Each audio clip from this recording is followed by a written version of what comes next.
The next exercise that I'm going to be demonstrating is the barbell bicep curl. For this exercise, the client's going to start behind the bar, just like so.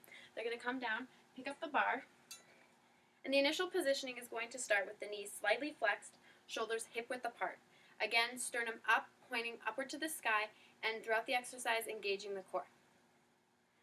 To ensure proper placement of the hands upon the bar, the client wants to ensure that the arms are in contact with the torso or hips, and the little fingers are just besides the sides of the thigh. The client is going to maintain a supinated grip through the duration of the exercise.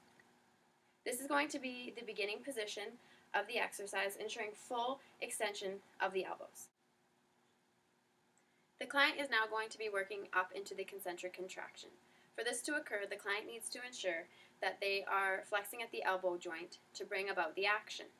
This means that the wrists are stiff, the upper body is stationary, and the kinetic chain does not help to bring the movement to occur. So there won't be any swinging of the body, shrugging of the shoulders, hyperextending of the neck, or they do not want any coming upward onto the toes or extension of the knees to help bring the bar upward. They're going to maintain the flex position of the knees, hips and knees in line, pointing forward, toes forward, sternum up, engagement of the core.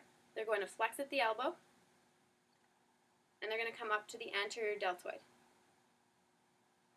To ensure full range of motion, once the bar is about in line with the chest and the hands are near the anterior deltoids but not touching, the client will reach full range of motion. As the client is working into the eccentric portion of the bicep curl, they want to ensure again that the wrists are stiff, the upper arm is stiff, and that there is no momentum of the body. Essentially, the body is maintaining a stationary position. Knees still flexed, toes still pointing forward.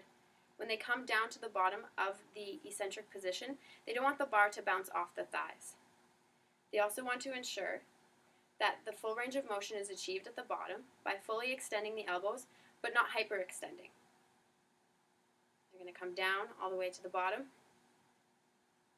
They don't want to extend their knees at any point, and they do not want to come up to their toes at any point. When the client has achieved the full set, they're going to bend into their knees to place the bar back onto the ground to complete the exercise. Spot an exercise to ensure the safety of their client. They do this by assisting with the load or stabilizing the weakest joint. With the barbell bicep curl, you're going to help the client with the load at any point when muscular fatigue sets in. So during the concentric phase of the bicep curl, you're going to take a supinated grip with your palm facing up and a stable stance yourself.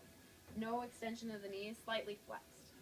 Standing in front of the client, you're going to go up, and you're just going to keep your hand about 2 to 3 inches away from the bar as the client works through the exercise. At any point when muscular fatigue sets in and you want them to complete the set, you can assist with the load by taking a grip of the bar and helping them push it up into the concentric and eccentric phases.